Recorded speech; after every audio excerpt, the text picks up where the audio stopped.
You know, and I promised on Friday, and maybe I'm outing myself as a damn liar. I don't know. But I promised on Friday we would not come in here and talk about Deion Sanders. We're not going to talk about Prime. I told you we were going to focus on Taylor Swift and Travis Kelce and the next natural steps in their relationship. That was going to be the entire show today. What are their babies going to look like? Will the mailman be involved? I promised you. But how do we do that when Coach Prime got exposed in Eugene over the weekend? Well, at least that's the narrative that the haters have put out about Deion Sanders and the Colorado Buffaloes. I'm struggling with this, and I know we've talked about this a lot on the show. Would love to get your thoughts in the comments section below, because I don't understand why so many college football fans seemingly hate Coach Prime and talked about how he was exposed, and you know, the tweet machine and the Facebook machine and the Instagram comments talking about how we shouldn't say Deion Sanders' name again until they make a bowl.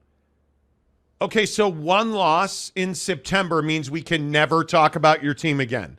One loss in September means that you're a terrible, overrated, can't coach anyway football coach. One loss in September means that you abandon your previous football school and your previous football players to get money because you're greedy. I heard all of that this weekend, that Deion Sanders abandoned Jackson State. He left Mississippi behind. It was a cash grab. To which I say, no, actually, you said that so loudly and so many people ran that narrative over the weekend that his former players and former administrators at Jackson State have all come out and said he laid the groundwork for them to grow. And he still supports the program and mentors his players. What is the vitriol? What is the hate, Jake, in your mind for Coach Prime Deion Sanders? Yeah, I mean, I just think a lot of people mistake Deion Sanders. I think a lot of people feel like he is a front runner, or maybe talks a lot of junk, or maybe is a little bit too arrogant. And I think that's where maybe he rubs people the wrong way. But my biggest thing with Deion and his relationship with, you know, the haters or just the fans in general, even the media, is that Deion's been consistent on how he operates. It's not as though this version of Deion, you know, was any different than the version at Jackson State. I mean, this is the same guy that you saw at Jackson State, building culture, you know, taking kids and turning them into men, like, you know, trying to create and help these kids do the right things.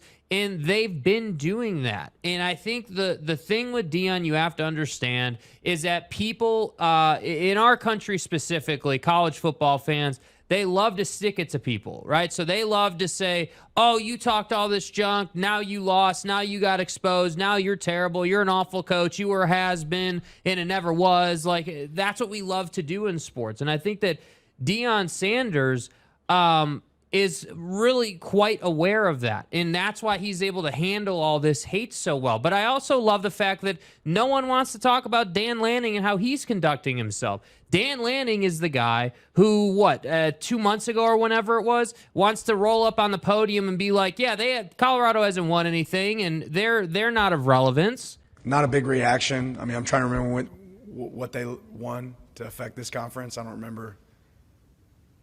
Do you remember them winning anything? I don't remember them winning anything. That's it. Thanks, Coach. All right, appreciate it.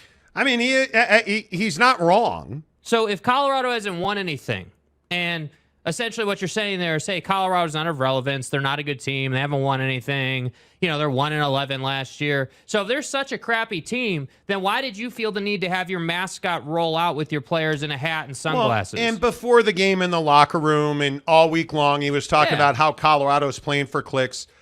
But what else would he say? It's exactly the right messaging. You and I are 100% opposed on this. We had a little battle in our pre-show meeting today about this.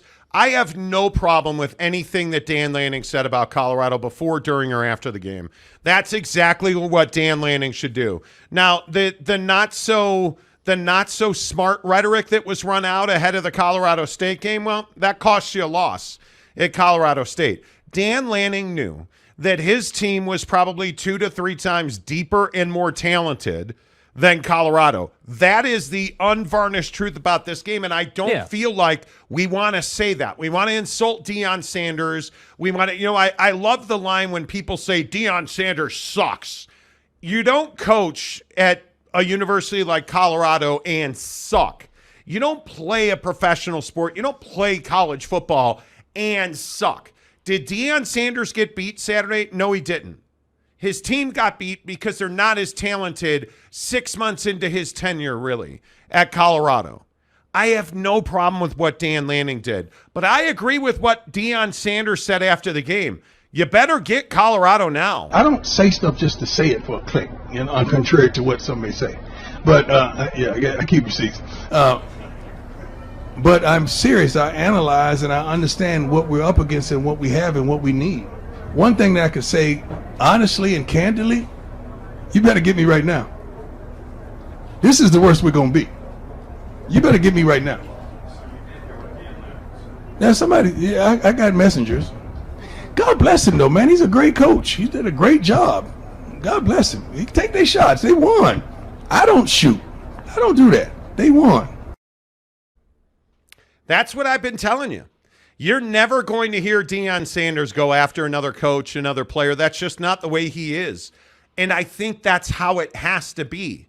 But the truth of the matter is, Oregon is a by far better football team than Colorado is. We talked about it on the show Friday. I told you I did not see a way that Colorado was going to cover.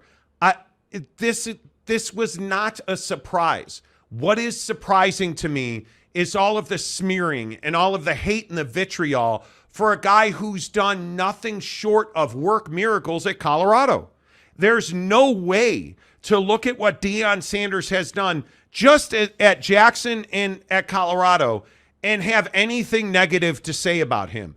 It's wild to me that people rip Deion Sanders because he wears sunglasses. That's what you have to go at Deion Sanders about. Your biggest complaint about Deion Sanders is he wears sunglasses. Friends, that tells you how good he is at football. Because there is no questioning that he is the second best punt returner ever in the history of the NFL. In the history of the NFL. He is arguably the greatest football player of his generation. And now he is, without question, one of the most successful football coaches this season for what he's done. He's tripled their win total in 4 games from all of last year. And we're going to sit here and rip this guy's sunglasses? I hope you continue to do that because they're only going to get better. Yeah, and I guess what I would have much rather seen out of Colorado and Dan Lanning, and it's unrealistic to expect this. I understand Dan Lanning. This is not who Dan Lanning is, but I would have loved to have seen Colorado or Oregon not even acknowledge Colorado's existence. If you know you're 2 to 3 times as deep, if you know you're a better team, let's not even talk about them. Let's not make it about them. Let's make it about us, and we're just focused on us, and we're going to go out and execute and the usual coach speak. And then when you beat them, when you throw 50 up or 42, then if you want to say something, say something. But I just didn't particularly love, all the smack talk and we're playing for wins and they're playing for clicks. Like, you made it about Colorado instead of just making it about you. It is also of note that Deion Sanders has more 5-star official visits completed and on the books for this season than Colorado has had in the last 5 years. In the last 5 years, Deion Sanders has more 5-star visits completed and scheduled than Colorado's had in 5 years. And I don't know if anybody was paying attention. Our friends out in Georgia lost a 5-star recruit today who decommitted. Anybody remember what his second choice for a school was? Colorado. That's why people, I think, dislike Deion Sanders, because he's good at recruiting. He's good at his job. If this was Lincoln Riley, and Lincoln Riley had come in with the fanfare and Caleb Williams and all this talent, and if you had the talent that Oregon or SC has, and then you had all this hype, and then you got blown out, okay, you're going to wear that. Yeah. Deion Sanders, is, in my opinion, has done nothing but succeed and lift people in the last several years of his coaching. Frankly, I only know him at Jackson State because of what he did his last year at Jackson State. Right. Which was unbelievable. And now you're looking at Colorado, and he's just gotten better. So I think we can sit here and crush him, but I look at Colorado. There was no expectation that Colorado was going to go to a bowl game. There was no expectation. I think we talked all 3 games all summer that they were going to win 3 to 4 games. Yeah. And what has he done? He's 3-1 now. Like it's remarkable to me. It's remarkable to me what Deion Sanders has done. I'm happy for that cat. I am happy he's healthy enough to be this coach. I am sure that he is thrilled that guys like Dan Lanning are putting him at the top. That's the other thing I think a lot of people don't think about. When you have coaches the stature of a Dan Lanning ripping Deion Sanders and talking about how he's only here for clicks, which I think we all know is not true. But hey, again, I have no problem with it. But what Dan Lanning doesn't understand is that helps Deion Sanders in recruiting, because you're speaking the language of recruits. They understand. They like Deion Sanders. They respect Deion Sanders. They want to play for Deion Sanders. So when you continue to put his name at the top of the stack, I think it does nothing but help Deion. And I think Deion's earned that because you've beaten teams that you were not supposed to beat. I mean, namely TCU and maybe Nebraska and Colorado State. I mean, are those games that we all thought those other teams were going to win? Not really. They had no business going to Fort Worth and beating TCU. Yeah. They probably had no business beating Nebraska. They probably had no business beating a game Colorado State team. But what are the facts of the case? If Deion wasn't there and that change had never happened, would they be 0-4 right now? Yes. I think there's a very good chance Colorado would be 0-4. But they're not. They're 3-1. They're halfway to bowl eligibility, which is your goal at this point. And they're wildly successful. They're making tons of money. They're drawing huge TV revenue, and they're going to the Big 12. It's everything that you want in college football. And frankly, I don't have a single complaint about Deion Sanders. Yeah, and that's why I wanted to talk about this today, because I think that there's a whole slew of people who are just trying to rain on the parade because they finally have an opportunity. It was almost like a ticking time bomb. Like, you could look at the schedule preseason or whatever and be like, all right, well, depending on when they lose that first game, the hype might be able to build.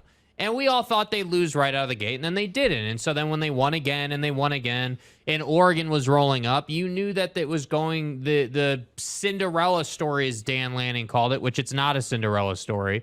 But Dan Lanning refers to it as a Cinderella story is now over. I got news for you, bro. The Cinderella story is just getting going. Yeah. Because when he gets better talent and he starts beating you repeatedly, and you're lucky you're going to the Big 10 and he's going to the Big 12, like, if you were to ever, like, if Deion sees Dan Lanning in a bowl game, let's say, in 2 years, dude, the heat around that game when Deion's actually got level talent would be incredible. Well, because you can't argue. I mean, you can. But I think it's almost inarguable that Deion Sanders and his staff are really good at coaching football players. Yeah. The level of performance that we're seeing at Colorado out of guys you don't even know is pretty remarkable. The fact that their lower level talent on this roster is competent. Are they good? No, they're not good compared to Oregon. But are they competitive? Yes. Are they competent? Yes. Do they know the system? Yes. Do they understand? Do they use fundamentals? Yes, they do. Can they run with Oregon? They can't. Can they throw with Oregon? They can. He's got a quarterback in Shedeur Sanders. Is he the dual threat that Bo Nix is? He's not. Bo Nix showed an entirely different level over the last 4 weeks at Oregon, which I think, unfortunately, now is the story we're not talking about. We're not talking about how great Bo Nix has been. We're talking about Dan Lanning running his mouth and Deion Sanders losing a game. Yeah. And that could be part of the offshoot. But the bottom line on this whole Coach Prime thing is, I think people hate on Deion because he's very good at what he does. It's the same reason people hate the Patriots. It's the same reason that people hate the pick the team, USC, Alabama, Georgia, Tom Brady. Like, pick the guy who's elite at what he does, and you're going to hate LeBron James and Michael Jordan. Yeah. That's just the reality of the situation. And Deion Sanders is in that class. After 4 games at Colorado, I think he has become, without question, the most talked about figure in college sports this year. And I think he is at the forefront of conversations and on the tip of your tongue as a college fan. Yeah, and I think now we're all waiting to see what they do against SC. I mean, is this another, 50-6 performance? I mean, or is there some bounce back, and they're able to put up, 14, let's say, which I think would be a huge accomplishment against SC, frankly. Yeah. And I know Travis Hunter is saying that, hey, there's that video going around on, I think it's on Prime's YouTube, where, Travis Hunter texted Prime and said, there's no way I'm missing this game and I got to play. And so I love that fight out of Travis Hunter and this team. Obviously they believe, obviously they're bought in, but I just think the way your schedule is worked out here, you have this game with Oregon that had so much heat. And it's unfortunate you don't have a bounce back game, a get back game that you're able to have a chance to win. Because I think SC is the same conversation as Oregon, just worse. I mean, dude, if SC threw up 60 on you, no one would be surprised. They got the best quarterback in college football. Yep. You've got the best we're not surprised. What's going to happen the first time Deion wins a game of consequence? Think about let that sink in, because I think the other thing that we tend to do is we tend to make heroes out of zeros. I think what Deion Sanders has done at Jackson State and now at Colorado is nothing short of miraculous. I mean, to be an elite team at Jackson State as they were I'm unbelievable. But what he's already accomplished at Colorado, unbelievable. But the one thing I will say is Deion needs to win a game of consequence, a big matchup, an SC, an Oregon. He needs to be able to go into any stadium in the country and compete. That's not going to happen this year. Next year, totally different story. Right. When he's got a line, either offensive or defense, and he's got linebackers, look out, because that team's going to be very good. I think that's the one thing that we haven't seen Deion Sanders do yet. We have not seen him win a huge game. Now he's 4 games into his Colorado career. He's going to have multiple opportunities this year. But we have not seen Deion Sanders win a game of consequence. And once that happens, my friends, I wish you well, because I think the hype machine that is Deion Sanders is going to be 5-10 times more. And I think he'll be at Colorado for 5 years. If he stays at Colorado for 5 years, they're going to the college football playoff. Yeah.